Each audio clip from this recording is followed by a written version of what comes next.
comum, né? A hipertensão maligna, inclusive, foi descrita em 52, se não me engano, a descrição da clássica da hipertensão maligna, que hoje a gente chama de hipertensão com dano ou em múltiplos órgãos. Teve um nome aí, há um tempo atrás, que depois de hipertensão maligna acelerada, eles chamaram de hipertensão com retinopatia avançada, né?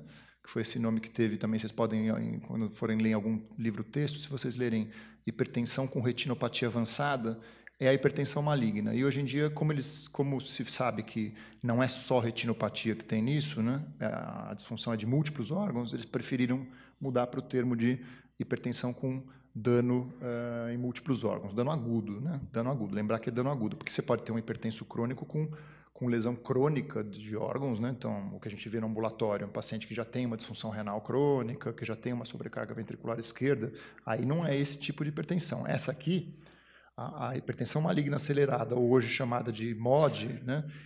O dano é agudo, tá? Existe essa diferença que precisa ficar bem claro.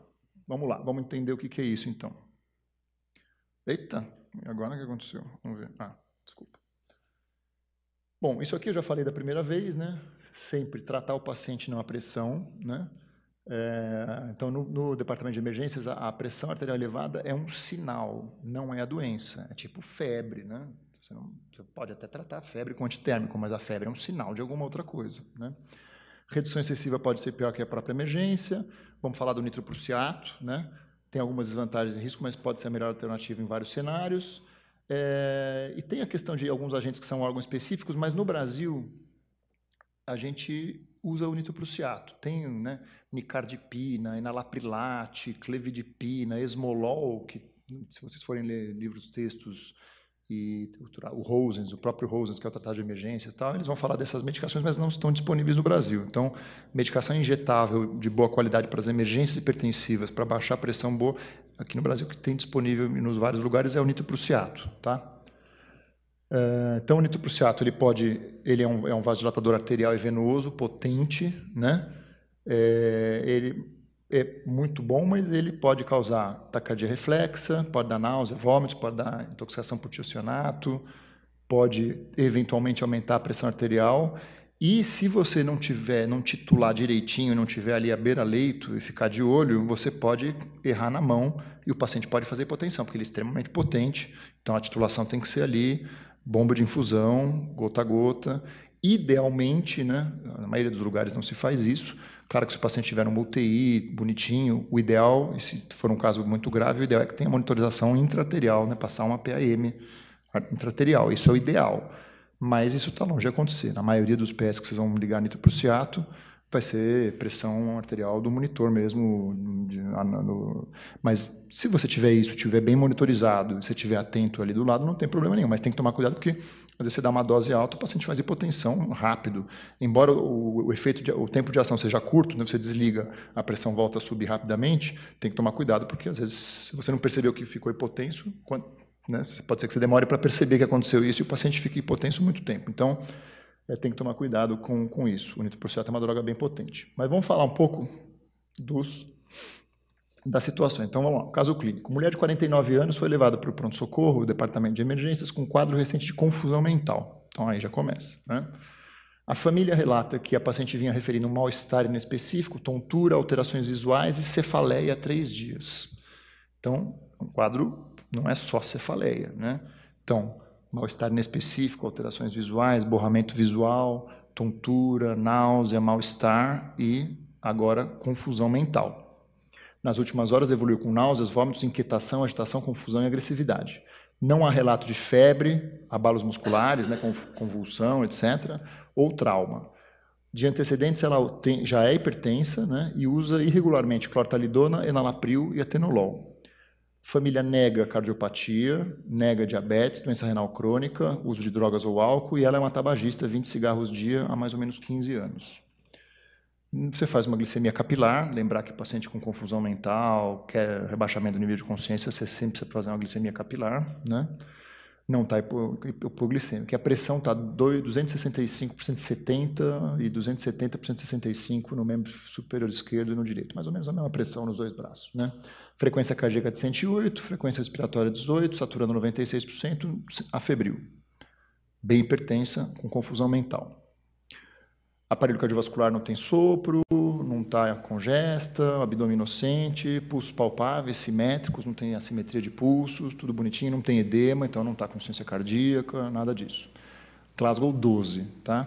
Não tem rigidez de nuca e não tem déficit neurológico focal, não está parética, não tem desvio de rima, não tem nenhum déficit neurológico focal que sugira que é uma doença vascular aguda, né? Um AVC, tá? É um quadro, é um delírio, né? É um delírio, é uma confusão mental nas últimas horas, mas que já vem com um quadro de 3 ou 4 dias. E aí? Qual é o diagnóstico e a conduta? O que você precisa fazer para confirmar esse diagnóstico? Isso pode ser um AVC ainda, não pode? Pode ser um AVC, pode ser uma hemorragia meningia, né? Pode ser uma hemorragia meningia, que às vezes, né? Ou até um AVC mesmo isquêmico ou hemorrágico, dependendo do lugar que dá, não dá um déficit focal, né? Pode ser um sangramento no lugar que não deu um déficit focal, deu só uma confusão mental, pode ser. Mas fala contra, porque geralmente a manifestação de um AVC clássica é um déficit focal agudo, né? Até pode ser um AVC, mas qual é a principal hipótese, né? Visto que começou, né, com alteração visual, um quadro que já não é agudo, né? Porque geralmente o AVC, né, o quadro vascular, ele é muito pontual. A pessoa está normal, tipo, e pum, fica hemiparética, né? Não vem com mal-estar, 3 dias, caminhando, e daí começa a ficar confusa, né? Então, um quadro de instalação desse tipo fala contra, embora exista a possibilidade de ser um AVC, exista, né? Mas fala contra ser um quadro vascular, que geralmente a gente consegue definir bem o evento, né? O evento, a menos que a pessoa aconteça durante o sono, né? Aí a pessoa acorda com hemiparesia.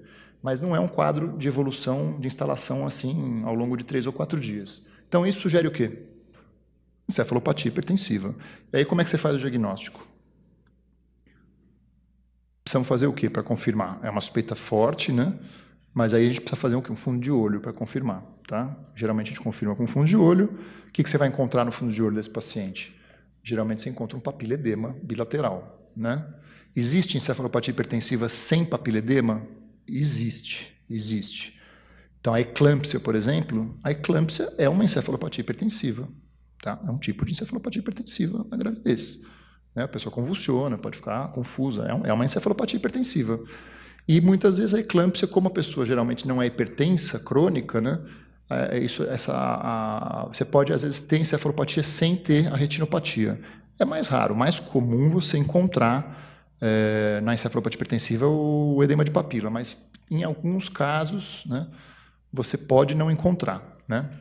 Mas aí o diagnóstico, então, é isso. Então, lembrando aquele gráfico que eu te mostrei para vocês, né? O que acontece na encefalopatia hipertensiva, né? Acontece que é uma quebra de barreira aqui nesse momento aqui, né? O paciente, mesmo no hipertenso, né? Ou se for no normotenso, é um pouco mais baixo, mas tem esse ponto de inflexão a partir do qual o fluxo começa a aumentar. Aumenta o fluxo, você tem um hiperfluxo cerebral, né? Você perde o mecanismo de autorregulação e aí você tem um edema vasogênico, aumenta a permeabilidade capilar, extravasa líquido para o interstício cerebral e você faz um edema cerebral e é isso que acontece. Então, supera a capacidade da autorregulação e você tem essa perfusão aumentada, vasodilatação, perde a autorregulação, aumenta a permeabilidade, edema cerebral. Então, a tríade é pressão muito elevada, alteração do nível de consciência, edema de papila, tá? E geralmente sem déficit focal agudo, tá? E se não tratada, né, o que acontece? Isso aumenta mais ainda, vai aumentando mais ainda, cada vez mais a pressão intracraniana acaba sendo um estímulo para aumentar mais ainda a pressão arterial, né? E por aí vai, o paciente morre, tem hemorragia, coma e morte. Então, como é que é o início? O início geralmente é agudo ou subagudo, né? Então é isso mesmo, né? Alguns dias não é súbito, né? Como é uma doença vascular cerebral. Você fala, náuseas, vômitos visuais, inclusive a maurose, porque o edema, se o edema de papila for intenso, você pode até ficar com a maurose bilateral. Letargia, confusão, alteração do nível de consciência, com aumento significativo da pressão arterial e o papiledema. Você pode ter crise convulsiva, inclusive, né? Diferencial com AVC e AVCH eu já falei, então vale a pena muitas vezes fazer uma imagem, você deve fazer uma imagem, claro, né? Mas, como eu já também falei, não tem déficit neurológico focal. E quando você começa a reduzir a pressão, já começa a haver uma melhora do nível de consciência, tá? A ressonância ela não é necessária para confirmar o diagnóstico, né? De jeito nenhum, né? Você não precisa mandar um paciente para fazer ressonância para diagnóstico, mas você consegue ver na ressonância tem uma imagem clássica da encefalopatia, então ela não é necessária para o diagnóstico de jeito nenhum, mas você consegue ver, que eu vou mostrar para vocês a imagem interessante. Aqui é só para vocês verem o papiledema, então aqui é uma papila normal, ó, fundo de olho, papila bonitinha, bordas nítidas, aqui a borda borrada, tá? Papiledema. Aqui também, olha a borda, olha que né? Papila bem borrada, não é borda nítida. Essa aqui também, ó, você não consegue delimitar a papila, né? Você vê que aqui, ó, é bonitinho, né? A borda nítida, tá? E isso aqui que é interessante, ó, aqui, ó, você vê isso aqui na ressonância. Isso não é necessário, mas é só para mostrar a fisiopatologia, né? Isso aqui é chamado de síndrome da encefalopatia posterior reversível. É edema cerebral que geralmente predomina nessa substância branca parieto-occipital bilateralmente aqui, tá? É que aqui também tem uma hemorragiazinha, né? Então isso pode até acontecer também, né? Em fases mais avançadas da encefalopatia, você começa a ter microhemorragias e às vezes até uma hemorragia um pouco maior. Mas o clássico mesmo, na ressonância, é essa encefalopatia posterior aqui. E conforme você vai abaixando a pressão, conforme você vai abaixando a pressão, se você fizer uma outra ressonância depois, isso vai sendo absorvido, tá? É bem interessante, mas não é necessário fazer ressonância, é só para mostrar a fisiopatologia. E aqui também mostrando a fisiopatologia, né? Tá vendo entre os capilares, né? Entre as células do endotélio, aqui elas estão mais abertinhas, ó, aumenta a permeabilidade capilar, perde a autorregulação e aí se extravasa líquido para o interstício da edema intersticial. Tá? Muito bem. Então, a encefalopatia hipertensiva é isso. O paciente tem uma evidente lesão aguda de órgão-alvo, né? Não tem dúvida aí. Né? Então, não é só cefaleia. Então, isso tem que ficar muito claro. Vocês não precisam se preocupar. Se o paciente está com dor de cabeça e com a pressão alta, ai meu Deus, será que isso é encefalopatia hipertensiva? Então, como é que você vai saber se isso é um indício de uma lesão aguda? Porque ele pode estar com uma cefaleia e ser uma VCH também, não pode? Pode, né? Pode ser um monte de coisa, cefaleia. Mas aí, vocês têm que esquecer da pressão, né? Aí a gente pode falar do capítulo, acho que vocês vão ter também, não sei se já tiveram, né? Cefaleias no pronto-socorro. É outra coisa. Então, você tem que saber como é que é a cefaleia. Esquece a pressão. Como é que é a cefaleia do paciente? É uma cefaleia de início súbito, a mais intensa da vida, tem evidências de que seja uma cefaleia que precisa ser investigada ou não? É uma dor de cabeça que eu tenho faz 20 anos, talvez hoje esteja um pouco mais forte. Geralmente, quando o paciente vai no pronto-socorro, se você perguntar se essa foi a mais forte da sua vida, a maioria das pessoas vai dizer que é uma das mais fortes, porque, afinal de contas, ele foi no pronto-socorro. Então, essa pergunta específica no contexto do PS é ruim. Essa é a dor de cabeça mais forte da sua vida? Muita gente vai dizer que é, porque, afinal de contas, ele foi no PS, né? Mas tem que ver a frequência das dores, se o tipo de dor é semelhante, pode até ser mais intensa. Então, às vezes, você descobre, isso é uma cefaleia tensional, que hoje está mais intensa, ou é uma enxaqueca, que hoje está mais intensa. Agora, o paciente nunca teve dor de cabeça, a cefaleia foi súbita, acordou o paciente de madrugada. Tudo bem, aí é uma cefaleia que talvez valha a pena investigar, né? Então, se for só cefaleia e a pressão está alta, isso não quer dizer que tenha que ser investigado todas as vezes. Mas aí, o paciente com alguns dias de evolução, mal-estar inespecífico, alteração visual, tontura, cefaleia junto no contexto todo e confusão mental, o quadro muda, né? Aí é um quadro sugestivo de encefalopatia hipertensiva. Bom, como vocês todos sabem, né, é uma emergência, sala de emergência, move X, esse X é exame, se necessário, né? Então, monitorização O2 se hipoxemia, então não é sempre que você tem que pôr O2, se tiver hipoxêmico você põe O2, senão não. Acesso venoso calibroso, coletas de exame se necessário, né? Nesses casos, depois eu vou falar mais um pouco da coleta de exames na hipertensão maligna acelerada, mas às vezes quando é uma emergência desse tipo, que você tem papiledema e retinopatia avançada desse tipo, muitas vezes a fisiopatologia é muito parecida com o que acontece na hipertensão maligna acelerada que eu vou mostrar para vocês. Então eu vou falar dos exames depois, tá? Eletro também, porque muitas vezes os pacientes também têm quadro cardiovascular, eu vou falar depois na hipertensão maligna. Exame clínico neurológico, fundo de olho é muito importante, se tiver com essa confusão mental, né? E vale a pena para todo emergencista, vocês não precisam saber fazer fundo de olho para identificar alterações discretas de retinopatia hipertensiva. Então, a retinopatia hipertensiva tem a classificação clássica lá do Keith Wagner, né, que são dois autores que descreveram o fundo de olho, é grau 1, 2, 3 e 4 de Keith Wagner. Vocês não precisam de saber descrever as alterações do fundo de olho grau 1 e 2 da retinopatia hipertensiva, que são coisas muito sutis, que tá aí, talvez valha a pena dilatar a pupila, aí precisa do oftalmo mesmo, né? Então tem lá cruzamento AV patológico, né? artérias em fio de cobre, fio de prata, né? Aumento do reflexo da artéria. Isso é mais difícil, é uma coisa mais sutil. Mas o grau 3 e o grau 4, vale a pena todo médico que trabalha em pronto-socorro saber fazer. Não precisa dilatar a pupila, porque aí são coisas muito gritantes. É olhar a papila, né? Você vai ver que o bordo da papila não tem muito, né? Vocês viram lá.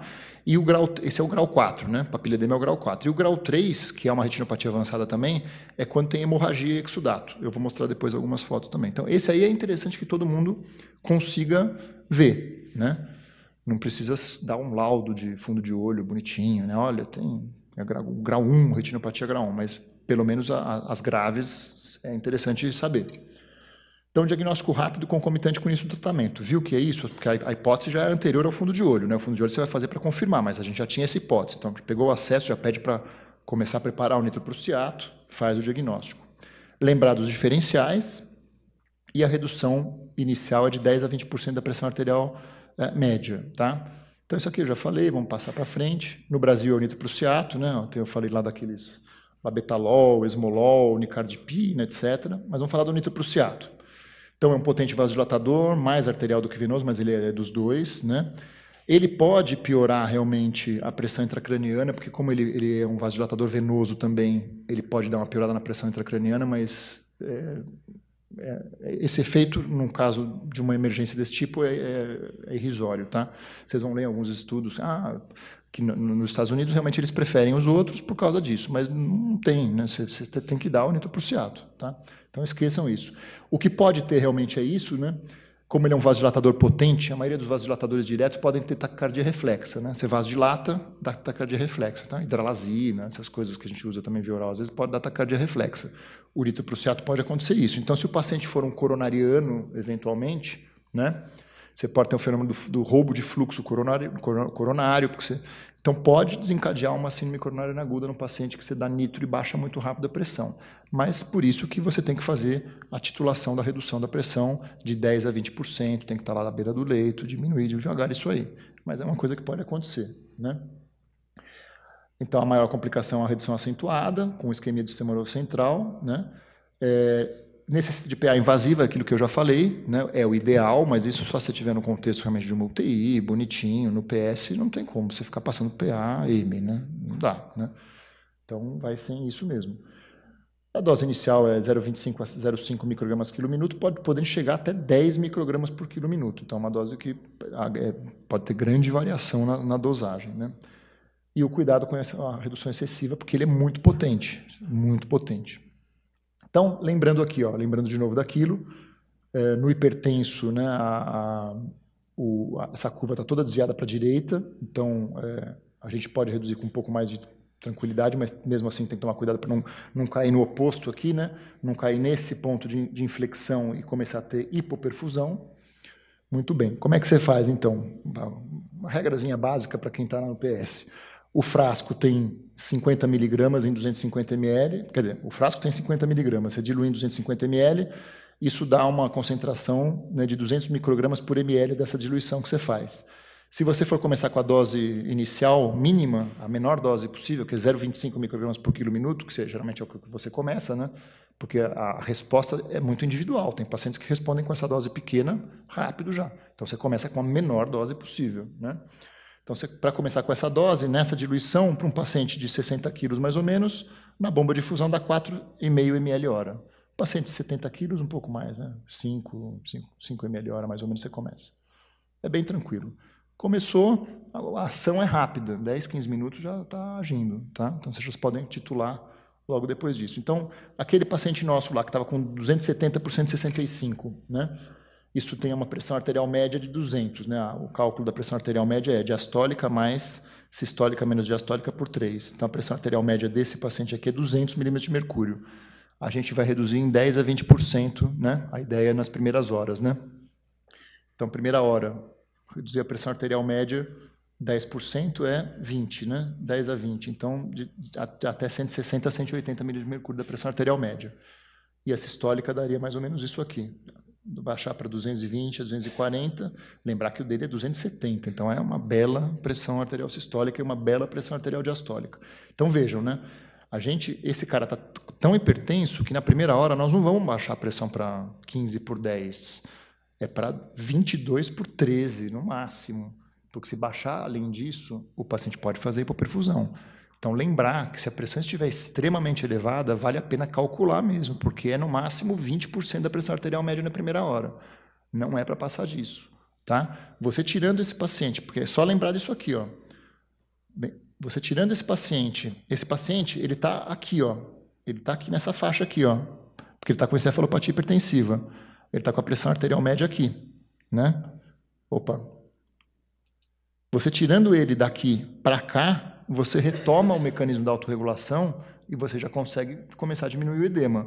Você não quer tirar esse paciente daqui e jogar ele para cá, porque aí você vai fazer uma isquemia e o paciente vai piorar. Então, lembrar que quando você vai dar nitroprusiato para uma... Isso eu estou falando para encefalopatia, tá, gente? Diferente, depois vocês vão ver isso na dissecção de aorta. Dissecção de aorta, aí é baixar a pressão para o máximo tolerado, tá? Aí sim,